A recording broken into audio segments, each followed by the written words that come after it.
So no conflicts of interest to declare.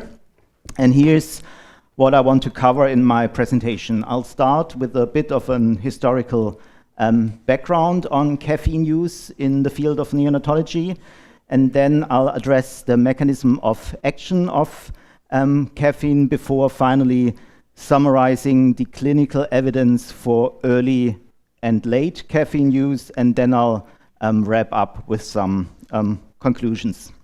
So let's start with the historical review. So according to an African legend, it was Kaldi, a goat herd, which you can see here on this slide, who lived in Ethiopia in the 14th, 15th century. And he was with his goats on the highlands of Ethiopia, and he was the one, according to that legend, that discovered the stimulating effects of coffee cherries. And according to the legend, Kaldi was out in the field with his goats, and one day he realized that some of the goats were nibbling some of those red cherries from the bushes, and after that they were just jumping around and they were very energetic, while the other half of the animals that didn't eat the berries were sleeping in the shade. So the next day he discovered the same thing, and he finally decided to try the coffee cherries himself. And he was very pleased because he also felt very energetic. So he decided to bring those cherries to a nearby monastery, and there was a holy man living there. So he handed over the cherries to that priest, but the priest disapproved of the use of the cherries and threw them into a fire. And suddenly, after 1 or 2 minutes, there was this lovely smell of roasted coffee beans emerging from the fire. So they added some water, and according to that legend, that was the birth hour of coffee as a beverage as we know it today. So that's a legend, but we know that in the 14th, 15th century, coffee also started to play a very important role in the Arabic world. What you see here is a map of the city of Mocha, which is today in Yemen, in the country of Yemen.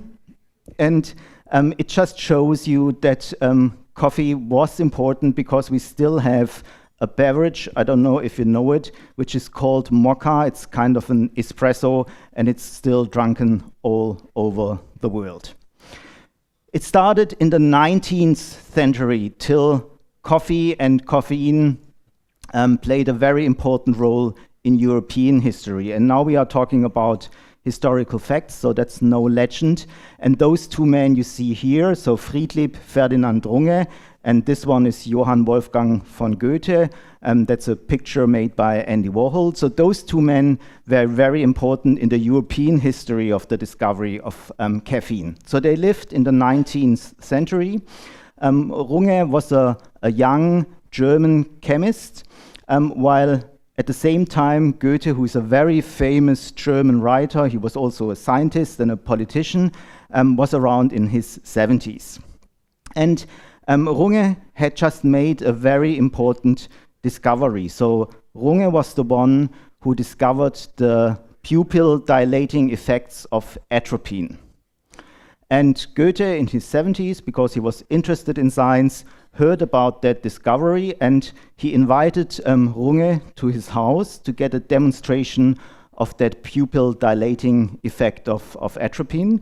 And Runge followed that invitation. He brought a cat with him, and in Goethe's house, he put some drops of atropine in the cat's eyes to demonstrate the effect. Goethe was very impressed. Apparently, that the cat was not very impressed.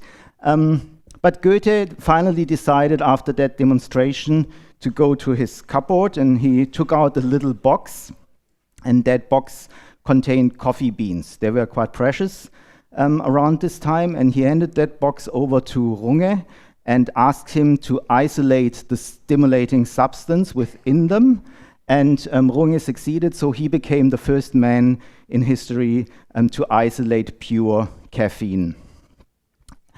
It took another 150 years till caffeine finally found its way into the field of neonatology. And it's today widely accepted that Jack Aranda, that probably some of you know, was the first one to describe the effect of caffeine on apnea of prematurity. He published a very important paper in the Journal of Pediatrics in 1977, where he displayed the number of apneic spells per day in 2 groups of patients, pre-caffeine treatment and with caffeine treatment. And as you can see, and as we know today, the number of apneic spells clearly decreased in the treated infants that received caffeine. So that's the fact, and that's what you read in most of the textbooks. But when I prepared for the presentation today, I actually found another really interesting historical source that puts a question mark behind the fact that Jack really was the first one who discovered the effect of caffeine on apnea of prematurity. And I decided to bring that historical source that I found with me and show it to you today. So here's what I found. So according to that source, it says the following. The Netherlands, you can see the Netherlands here on this map, they can be divided into 2 parts, above and below the Rhine River. Above the river, the population is predominantly Protestant, drinking tea and coffee. Below the river, the population is predominantly Roman Catholic, drinking beer and alcohol. And now it comes. So above the River Rhine, pediatricians used small amounts of caffeine to treat apneic spells in premature babies. Below the Rhine, a drop of cognac is given after feeding to prevent apneic spells. So luckily for us, caffeine and not cognac survived. And I also found another source that shows us that caffeine is actually maybe used earlier than the 70s in the field of neonatology. And that's a quote from a neonatal transport nurse that worked in Chicago in the 30s and 40s.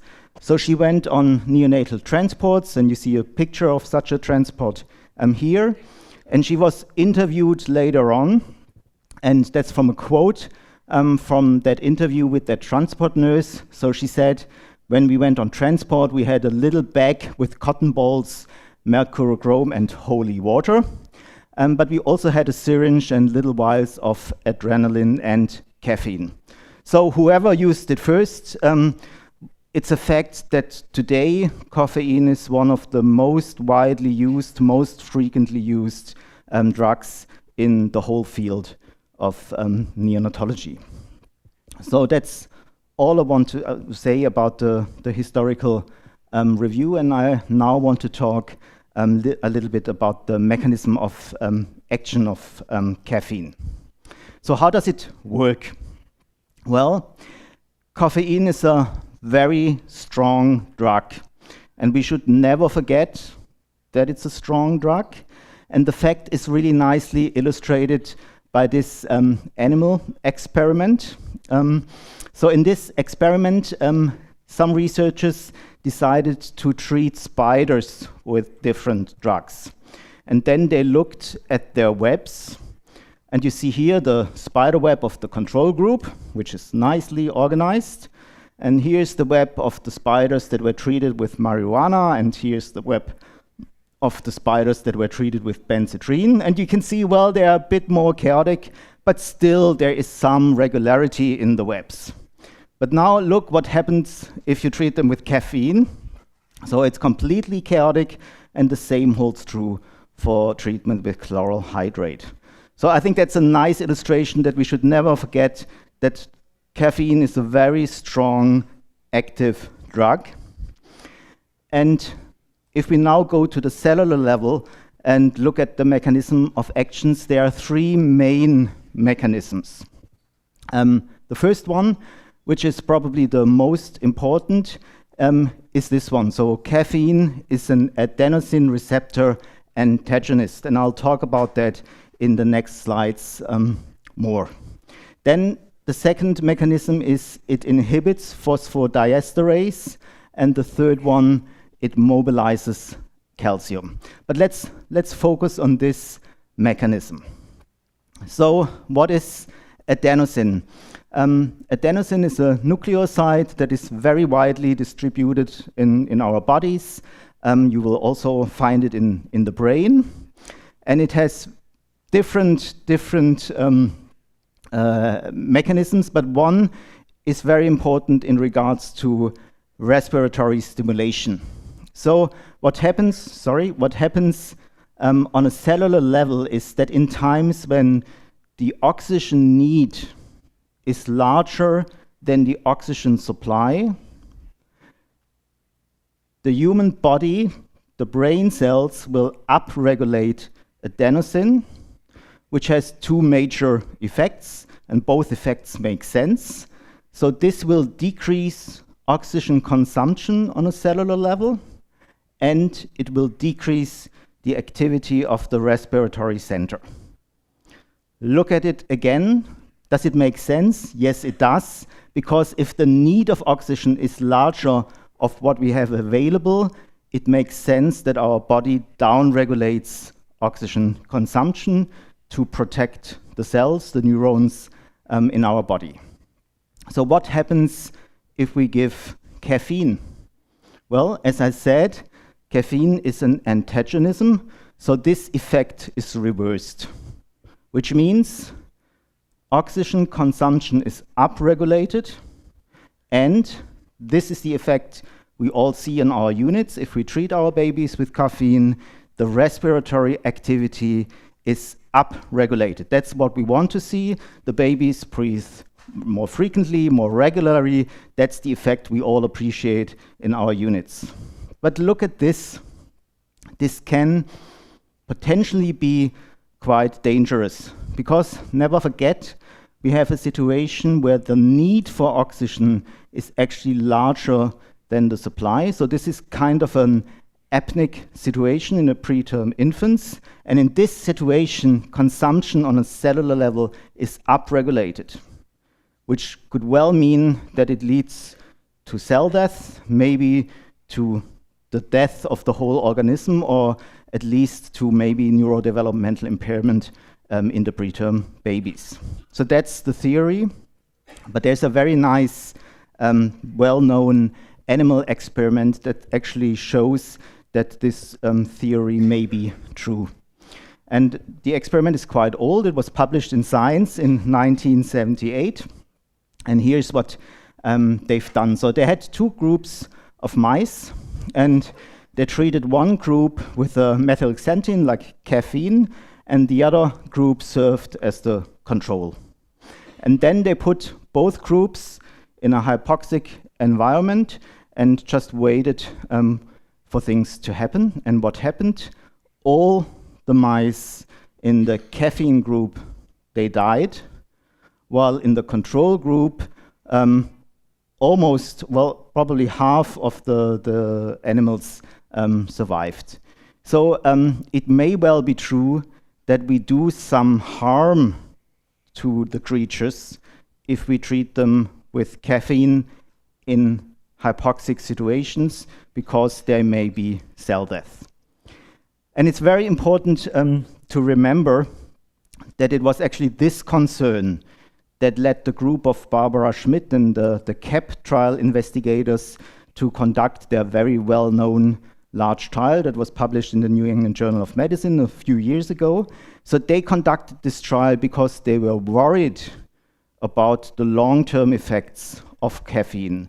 At this time, it was well known that caffeine decreases apnea of prematurity, but nobody has conducted a long-term follow-up study. So the CAP study was initiated because there was concern about the long-term outcome. That's important to remember. So on a organ level, what are the effects of caffeine? There are numerous studies out there, studies in humans, studies in animals, and also lab studies. And you can see it has been shown in human studies that caffeine increases lung compliance. That's an effect we really appreciate as neonatologists. We also know it reduces apnea of prematurity from human studies. it increases minute ventilation, it decreases airway resistance, and we know it also increases diaphragm contractility. And from animal studies, we know it increases airway remodeling, and it also decreases inflammation. So there are also some very positive effects of caffeine. So that's all I want to say about the mechanisms of action. And for the remaining part of my presentation, I want to focus on the clinical evidence that we have available for the early use of caffeine and the late use of caffeine. I think we don't have to talk about the regular use that has been proven in the CAP study, but I think it's important to look at early treatment and late treatment. So again, the CAP study, as it was published, they on median started caffeine treatment on day 3 of life, and the median age of discontinuation of caffeine was around 34 to 35 weeks post-menstrual age. And we all know the CAP study clearly showed that caffeine given in this time frame reduces bronchopulmonary dysplasia, and it decreases neurodevelopmental impairment at different time points. So that's all accepted, that's well known, and that's why the reason why caffeine today is probably the most used drug in the neonatal units around the world. But what about an earlier treatment, like earlier than 3 days of life, or a late treatment after 34 and 35 weeks? So the evidence is far less strong, so it's worth taking a look. So I'll start with early caffeine use, and you may remember that slide from my presentation yesterday. It's a very simple system to grade the available evidence, just looking at the study design. But it's a bit outdated, and there's a more sophisticated system around nowadays, which has been accepted by most of the medical societies, associations around the world. It's the so-called GRADE framework. And what they do in GRADE, they focus on 2 aspects. They look, first of all, on the quality of evidence, and they rate it either high, moderate, low, or very low. And second, they look at the strength of the recommendation and either rate the recommendation as strong or weak, and that's based on balance of benefits and downsides, like harm, burden, and costs. What is new to this system and what is important in the context of early caffeine use is the fact that with this system, even observational studies can get upgraded to a level of moderate or very high like quality of evidence, depending on some design aspects.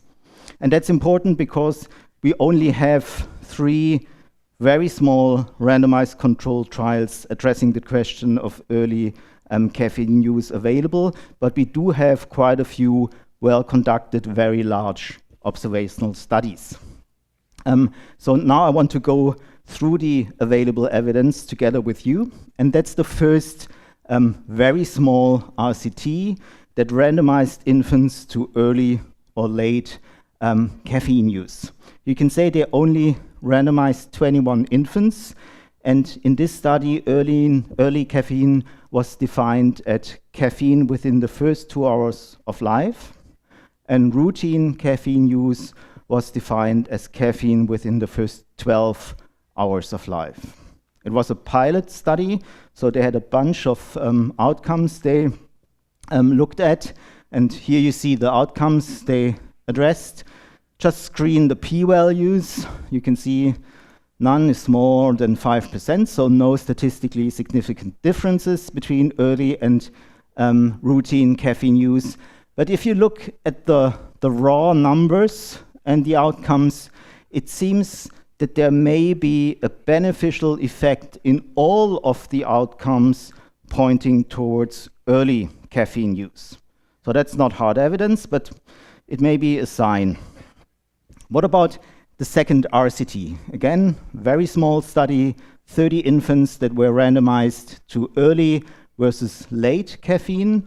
In this study, early was already defined as caffeine given in the delivery room, so right after birth, and late was defined caffeine once the baby is admitted to the neonatal care unit.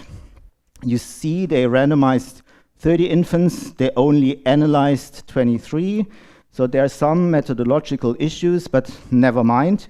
Let's look at what they found. So they looked at very short-term respiratory parameters at around 7 to 9 minutes of life. So they looked at minute volume, the average rate of rise to maximal tidal volumes, the average inspired tidal volume, and recruitment. Again, screen the p-values. All of them are statistically significant, and all of them are favoring caffeine in the delivery room. Again, very small study, not all infants included in the analysis, but the evidence again is pointing in the same direction as before, that early caffeine may be beneficial. There is a third study that I want to show you that just was published a few weeks ago, which I think is important to know. And that's a bit of a different design, but these guys try to address the question whether we should treat our infants with caffeine while they are on the ventilator. So in this study, they randomized around 80 preterm infants to either caffeine or placebo while the babies were still mechanically ventilated. And then the placebo group got a masked bolus of caffeine before extubation, while the caffeine group got a masked bolus of placebo before extubation. And then they looked at various outcomes like time at first successful extubation and so on. And this study was stopped early because the data monitoring committee did an interim analysis after 75% of the infants had been recruited, and they had some concern about an increased mortality in the caffeine group, and they passed that on to the steering group, and the steering committee decided to stop the study, so it's not completed. And they, of course, analyzed all the outcomes, and here is what they found. Let's first look at mortality, because that was the reason why they stopped. So if you look at death before discharge, 22% in the early caffeine group, while 12% in the control group. It's not statistically significant, so there's some relief. But if you look at the other outcomes, if you look at the raw numbers, well, there's no sign in these data that caffeine may be beneficial while babies are still on the ventilator. So they concluded from this study, we don't know a lot yet, but you should be very careful in giving caffeine to the babies while they're still on the ventilator. So that's all we know from randomized controlled trials about early caffeine use. What about the observational studies? They are much better, much larger observational studies, and I'm going to show you the two largest observational studies that have been published, and in the end I'm going to show you a meta-analysis of all the observational studies that are available today. So the study by Lothar et al. Is from the Canadian Neonatal Network. You can see they analyzed around 5,100 infants. They made two groups. The first group received caffeine within the first 3 days of life, and the second group received caffeine after day 3 of life. And they did an adjusted analysis for the primary outcome, a composite of death or bronchopulmonary dysplasia at 36 weeks. And if you look at the adjusted estimate, look at the confidence interval, the 1 is not included in the confidence interval, which means there's a statistically significant difference favoring early caffeine use. Look at the individual components, death or BPD. Look at the confidence intervals, 1 not included, so an effect on BPD and no effect on mortality. So that's encouraging.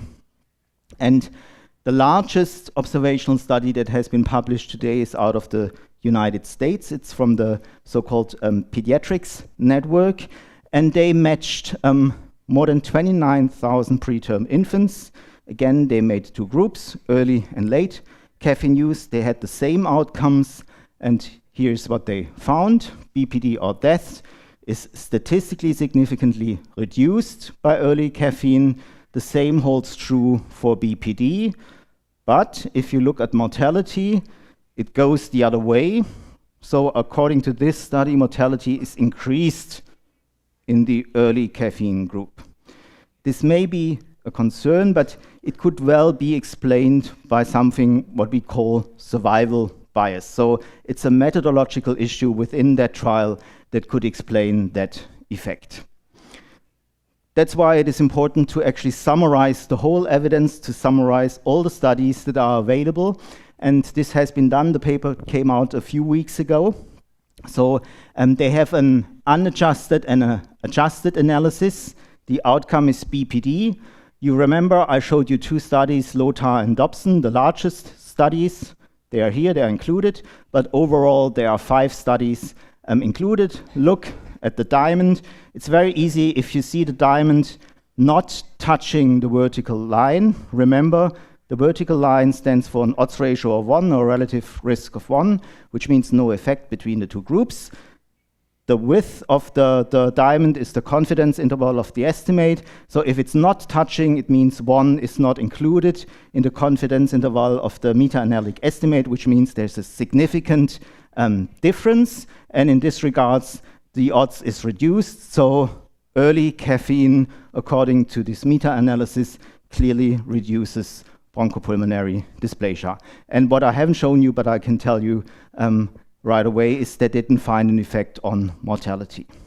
So taking all together, there may be some benefit of early caffeine use, but be careful if you use caffeine on ventilated infants. That's probably the summary and the first take-home message. I've showed you the GRADE framework. So they applied GRADE for this meta-analysis. So they have 5 observational studies. They need kind of a methodological assessment. There are no major serious problems, but there's still a lot of uncertainty. You've got a wide confidence interval. So we are not entirely sure, but it's definitely an important question. And in my view, it may be justified to use early caffeine in the first 3 days of life to avoid mechanical ventilation. I think the evidence is almost there, so we do it in my home unit in Zurich. So what about late caffeine? There's only one single study that has been published that addresses the question of giving caffeine longer than what we do routinely. It's a very elegant randomized controlled trial. It's important to understand what they did. So they had a group of preterm infants, and all those preterm infants were treated caffeine according to the decisions of the attending neonatologists on the unit.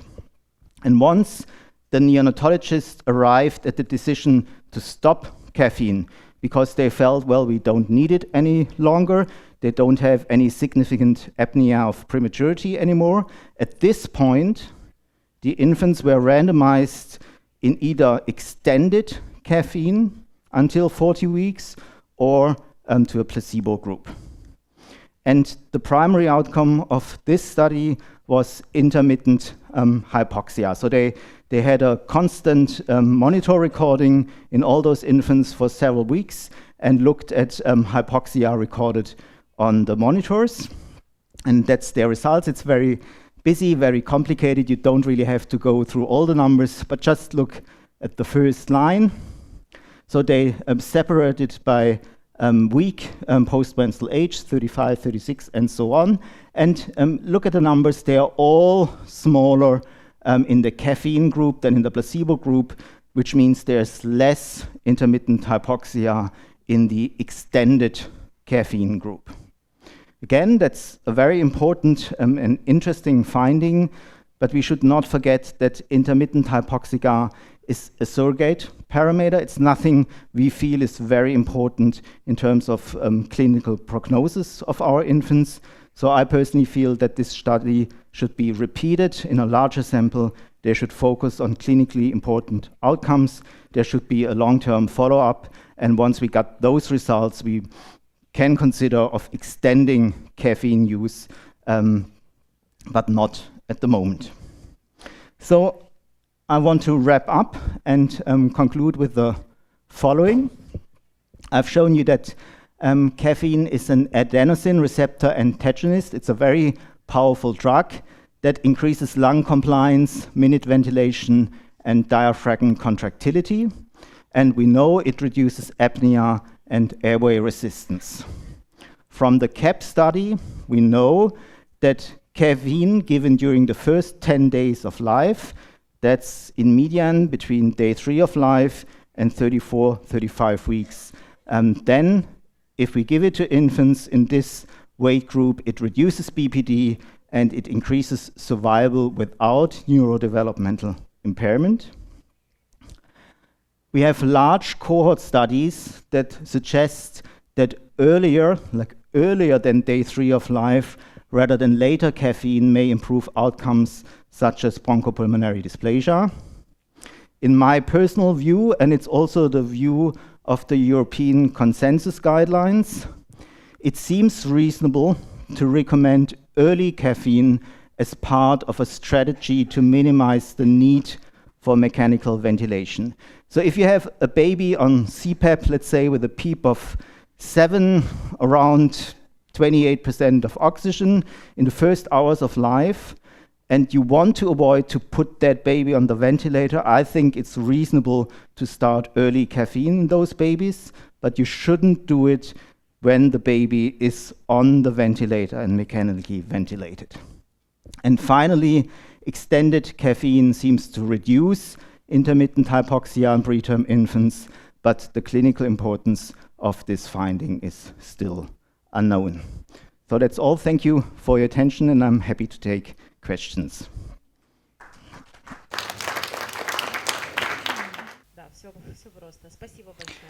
Thank you very much for your presentation. I have a question. In Zurich, in your clinic, what are the protocols for caffeine citrate do you have for yourself approved? When the child is not on invasive ventilation, you do it early. But what if the child needs traditional ventilation? That means then you stop caffeine, right? And how do you resume caffeine, and for how long do you continue that in Zurich? Thank you for that question. So the question was, what is the protocol in Zurich? What do we do in Zurich? So in terms of dosing, we have the usual caffeine citrate dosing regimen from the CAP study. So we give them a loading with 20 milligrams, followed by a maintenance every day between 5 and 10. So that's what we would start with. We would start a baby on caffeine even in the first 3 days if we think we can avoid mechanical ventilation by starting early.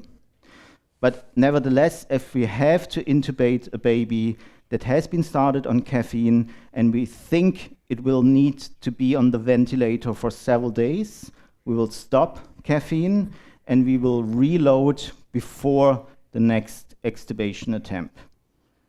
So that's the protocol in Zurich. If we just have to intubate for surfactant and we think we only need to have the baby on the ventilator for a few hours or 1 day, then it doesn't make sense to stop caffeine because we only give it every 24 hours. The maximum maintenance dose we would give would be 10 milligrams. If the baby has significant apnea despite 10 milligrams, and we have kind of a home recipe back in Switzerland, so we assess in every shift the nurses have what we call an apnea score. There's predefined criteria, and they add up that score in every shift. And if that score is beyond a certain number, and we have maximized caffeine use, we either go back to mechanical ventilation for a few days, or what we do if the baby, and that's not very evidence-based, but there's no evidence pro or contra available. So if the baby is beyond a certain age, and that's 10 to 14 days, we would consider treating that baby with doxapram. We do it rarely, but I have to admit sometimes we do it, and we do see some quite impressive results with it. So that's the Zurich protocol. But how often do you continue this caffeine therapy? For how long? I mean, like until 34 or 35 weeks. How long? So the question is, how long do we give caffeine? So we don't have a certain postmenstrual age, like 34 weeks, where we decide we will stop for all infants. We assess the apnea of every baby in every round. We add up the scores. And if the nurses and the physicians look at the scores and feel, well, there's no significant apnea of prematurity in that baby anymore, we stop caffeine. So sometimes infants at 30 weeks don't get caffeine any longer, but sometimes in some infants we have to continue it to 36, 37 weeks. But there's no fixed cutoff. It depends on the actual symptoms of the babies.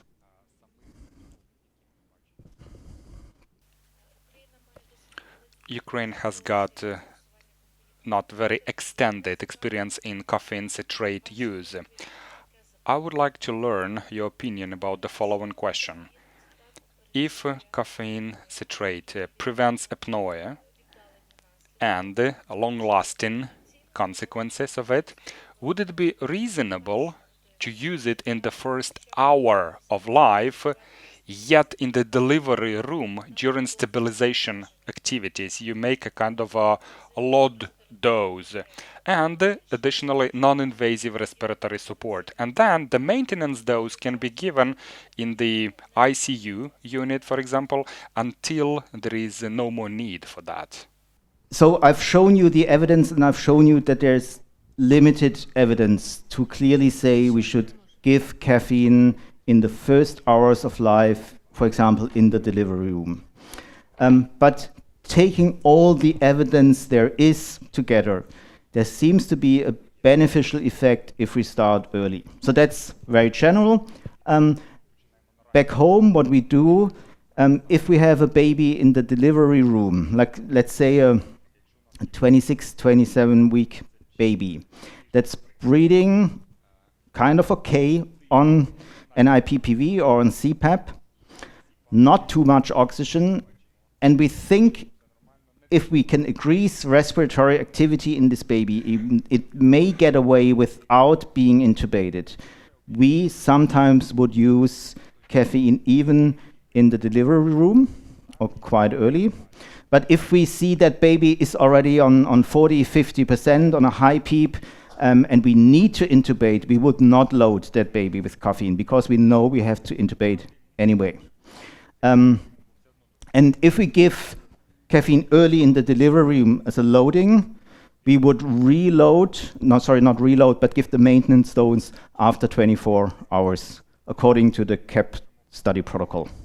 And then just continue as long as the baby is symptomatic with apnea of prematurity. Thank you very much. I'm pretty much satisfied with the answer. One more question, if I may. Speaking of in the pharmacological market in Ukraine, apart from caffeine citrate, which is pretty expensive compared to other xanthines, we also have euphyllene available, as well as caffeine benzoate. Tell me, please, if you had a clinical case when you have, for example, caffeine that had to be procured by the parents, and on the other hand, you have much cheaper drugs, medicines, which are quite close in terms of their pharmacological activity to caffeine citrate. Would you spend time to inform the parents about the benefits of caffeine citrate, or in order to save time, you would indicate and prescribe the available euphyllene or caffeine benzoate? What would you do? Thank you. That's a challenging question. Well, I think if you look at all the different aminophyllofins that are available, like theophylline, caffeine, and so on, I think caffeine is the drug with the best properties in terms of safety, safety margins compared to theophylline. So I think we should stick to caffeine. But I agree with you that the licensed drug that is available since a few years is quite expensive, and that's unfortunate. And you have to remember that before we got that licensed caffeine, units all over the world were using caffeine anyway, but it was not the licensed drug. It was a kind of a self-made mixture in the laboratory, which is extremely cheap. And let's put it this way. I can tell you that there are enough units in the world that still use that not officially labeled and very expensive caffeine, but they still use their home recipe caffeine. Whether this is okay or not, I'm not commenting here, but I can tell you that I know that many units around the world still don't use the officially labeled drug. Can I understand that the following way? You would spend your time to tell the parents about the benefits of a better drug, and you would enable the parents to really make a better choice. Let's say if they can afford to buy a better drug, or you would not spend this time, you would save your time and you would use what is available according to the protocol.